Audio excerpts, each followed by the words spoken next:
What's going on, everybody? Welcome back to Cosmic Culture, the channel where we talk all things major movie and television news, theories, breakdowns, and much more. I'm your host, Chris, and I have now seen Doctor Strange in the Multiverse of Madness 3 times, and I feel like I have sufficiently gathered enough information about the movie in separate forums, at the world premiere, now on my own in the theaters and with friends.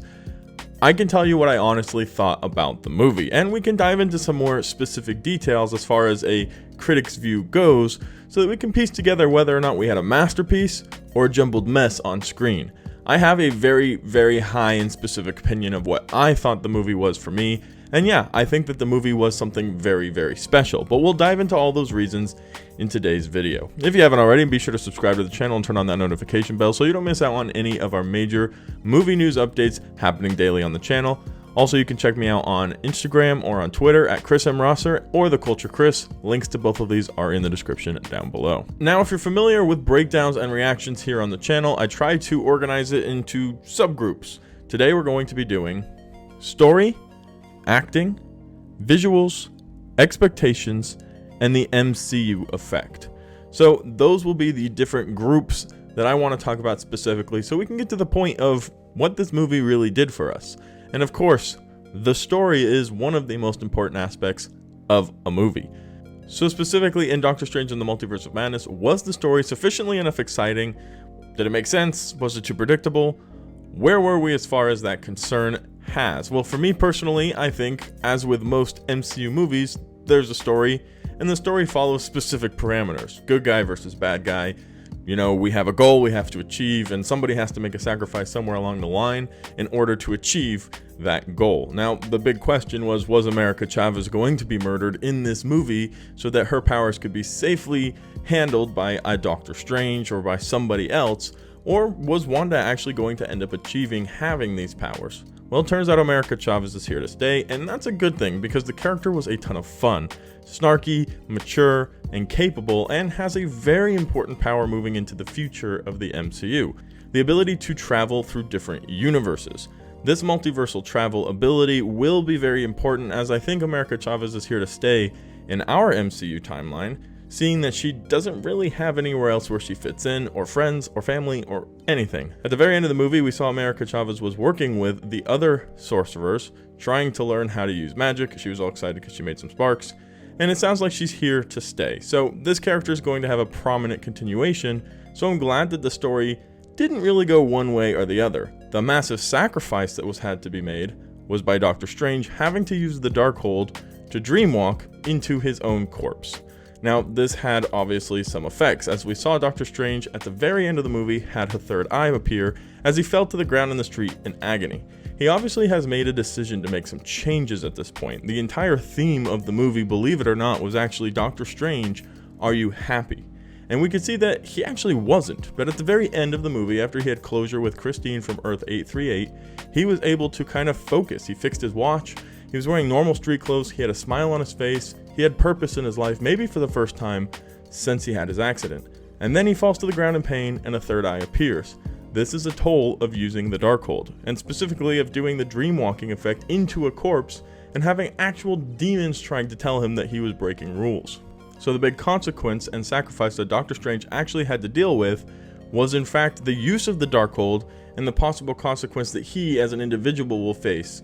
As Sinister Strange explained, the toll of using the Darkhold isn't even necessarily on a universe, but rather on the reader. So I'm curious what happens. It appears Wanda destroyed the Darkhold in every universe somehow, and well, now that he can't read the Darkhold or use the spells from the Darkhold, maybe that will keep him from further becoming corrupted, and he will just have a couple enhanced abilities or a few things that he has to deal with in the future. As we saw, there was an incursion that Clea, who showed up in the post-credit scene, blamed Doctor Strange for happening. Well, we know in the comics that Clea is actually the Sorcerer Supreme of the Dark Dimension, so perhaps him dreamwalking into a dead corpse has caused the Dark Dimension to collapse upon itself, and he's going to go try to save the day there. Very interested to see what the future of Doctor Strange is going to hold, and I think that that's something important. So the story brought us to a very interesting portion of the future of the MCU, specifically with Doctor Strange, and opening up the idea for the multiversal travel. It explained new characters to us. We saw the Illuminati, which was an entire new group entirely for a different universe, for a different realm. And I think the story overall is captivating. And yes, it is classic Marvel in the sense that it's good versus evil, but the evil was Wanda, and people really kind of rooted for her. It sounds like the majority of you guys were Team Wanda regardless of what she was going to do. And yeah, everybody just wanted to see her happy with her kids. So it was something fresh, and it was something different. Now I want to talk about expectations, and this is an important one, especially for something as big as a MCU project, where there are thousands upon thousands of us scouring across the internet every single day, trying to get every detail that we can. Why do MCU movies have this effect on us? Well, that's because each movie is a piece to the puzzle. The first 10 years of the MCU, or the Infinity Saga, was a massive puzzle that when you took one piece, Iron Man or Thor or Captain America as a film, and put them together and backed up, you created this insane effect that got us to Infinity War and Endgame, and these movies were cinematic moments that will not be soon forgotten. But we are continuing onward in Phase 4, and it is a part of the same picture. So if maybe the Infinity War saga puzzle is completed, we've simply moved over to the side and we are continuing to build and start over. Phase 4 up to this point has been a building phase. We've been learning a lot about new characters, about new rules in the MCU, and about life on Earth post-blip. Doctor Strange in the Multiverse of Madness is the first movie to really push the Phase 4 parameters forward and kind of start getting us into the new saga, which apparently is going to be some form of multiverse saga. The multiverse is here to stay, guys. We've learned that in Doctor Strange in the Multiverse of Madness, and I'm very excited for that. But I do want to continue talking about expectations. What did I expect or hope for in this film? Well, there could be a lot of talk, and a lot of you maybe had different expectations. For me specifically, what I wanted was multiversal rules.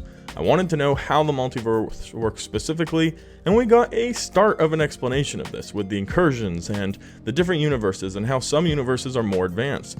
And then Kevin Feige explaining at the Doctor Strange World Premiere event that Loki is the reason that the multiverse even exists. This is all giving us direction and understanding for the MCU.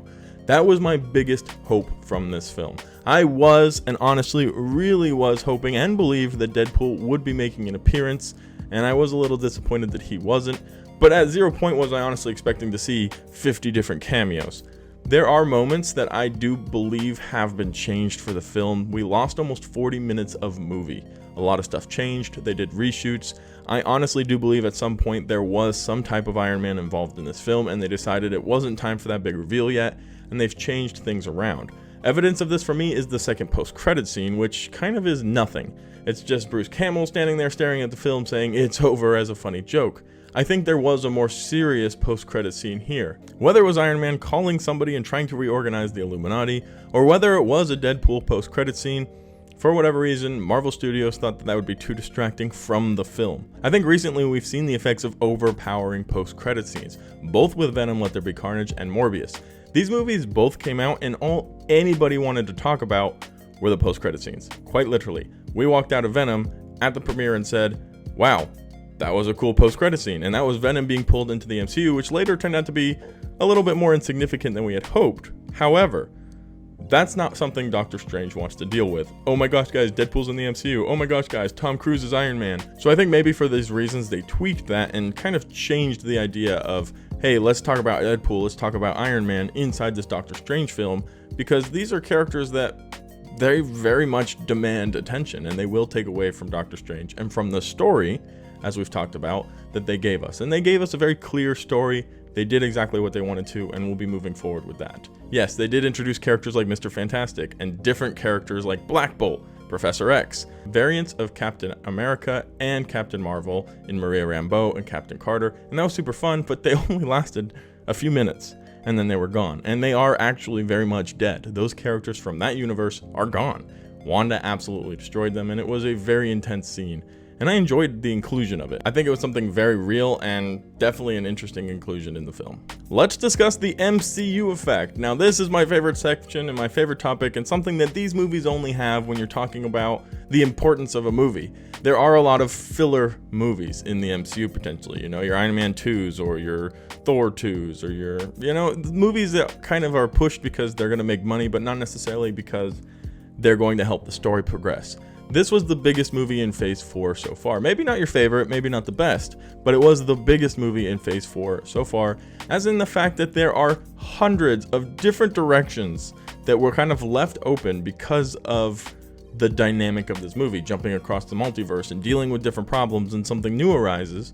There are a lot of new directions, a lot of information, a lot of grounded now evidence of where the MCU is going. Of course, I'm talking about incursions and the multiverse, and it all falling apart, or rather falling into itself and creating Battleworld Secret Wars.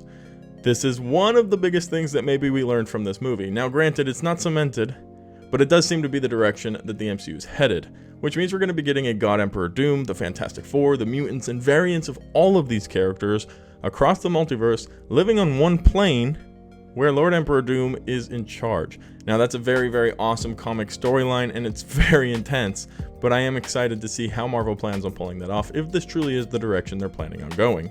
Apart from that, you do have the, well, how does this movie compare to other movies in the MCU? Because the MCU effect isn't only, well, what's going to happen in the MCU, but it's how does this movie compare to the other great Marvel movies? Personally, for me, I put this up there as one of the coolest team-up movies. It was more exciting than Civil War. No, it isn't an Endgame level or an Infinity War level movie. Those were something specifically special. Those are something that was, 15 years in the making of putting characters down, of telling their story, and of putting them in the exact position where they needed to be to snap in order to break all of our hearts and save the MCU. But I do believe that this movie was an awesome team-up film. It was an awesome movie that still told us about Doctor Strange, but also pushed forward the Phase 4 prerogative. Visuals and acting. This one is always important because you don't want to watch a movie with terrible visuals, bad cinematography, effects that aren't any good, CGI that's kind of cheesy. All of this in this film was relatively flawless. The acting is insane. Look at Elizabeth Olsen when she's talking to Doctor Strange at Kamar-Taj. Her entire face and body is trembling from the emotion. This is one of the coolest conversations and some of the best acting we've seen in a very long time, in the sense that they're real. They have taken this character upon themselves, and Elizabeth Olsen, I will have to say, absolutely owned this role. And she does steal many of the different types of attention away from Doctor Strange, even though it is his movie. Doctor Strange, Wong, America Chavez, all of their respective actors did a fantastic job bringing these characters to life, and I do think it was something special. And yes, we can talk about John Krasinski, who played Mr. Fantastic, and played a very convincing Mr. Fantastic. How good did he look? We've all been talking about this in our fan Dreamcast for a very long time. Marvel gave it to us. It seems undecided whether or not John Krasinski will be the main MCU Mr. Fantastic. However, there is an opportunity for that, and I really do hope that that's the direction they go with it. I think that he is a fantastic Reed Richards, and I can't wait to see if there were possibly a chance Mr. Fantastic comes back as his own character in our MCU, in Earth 616, because 838's gone. Poof. Squibble. Alright guys, I want to finish off the video by talking about my personal experience. And the way I grade Marvel movies isn't, oh, it was an A, it was a B, or it was an 8 out of 10, because I just think it's hard to grade Marvel movies on that scale. Like, what are you comparing that to? I'm not a huge fan of that A, B+, 7 out of 10. I just think it's very arbitrary, and people easily will be like, oh, B, or anything above 6. You don't hear many people be like, oh, this is a 2 out of 10. So the way I try to do MCU movies specifically is separate them into 5 shelves. Now there's, in my head, unlimited space on every shelf, and the lowest shelf is the worst movie. I would put movies like Black Widow down at the very bottom, because they're fun movies, they're okay movies, but they're nothing spectacular, especially when you compare them to the other 30 projects in the MCU. This movie for me is 100% a top shelf movie. It deserves to be at the very top with some of the great MCU films. There are a lot of aspects and components to this movie that I don't think everybody's necessarily even appreciated just yet. So as you go on watching it over and over, you're going to see some hidden details, some hidden Easter eggs, some hidden references, all of which aren't references to the past, but references to the future of the MCU. And I think in the excitement of the first time watching the film, and even the second time of the film, it's hard to appreciate that. But as hopefully this movie becomes an instant classic for your MCU playlist and you're continuously watching it, you will notice some of those details that we will be talking about here on the channel. Specifically, what I am calling the biggest Easter egg in MCU history, which I noticed last night as I watched it for the third time, and I will be doing a video on shortly here on the channel. And I'm not kidding, I'm not clickbaiting, there was something huge hidden in Doctor Strange in the Multiverse of Madness. Guys, thank you so much for watching this little review, this little breakdown, whatever you want to call it, of Doctor Strange in the Multiverse of Madness. Let me know your thoughts in the comment section down below, and specifically, I'm asking you to use my scale of judgment. Would you put it on the first tier, second tier, third tier, fourth tier, or all the way at the very tippy top in the 5th tier? A fantastic and excellent Marvel movie. Thank you guys so much for watching to the very end of the video. If you found it helpful, useful, or interesting, consider subscribing, and I'll see you guys all in the next one right here on Cosmic Culture.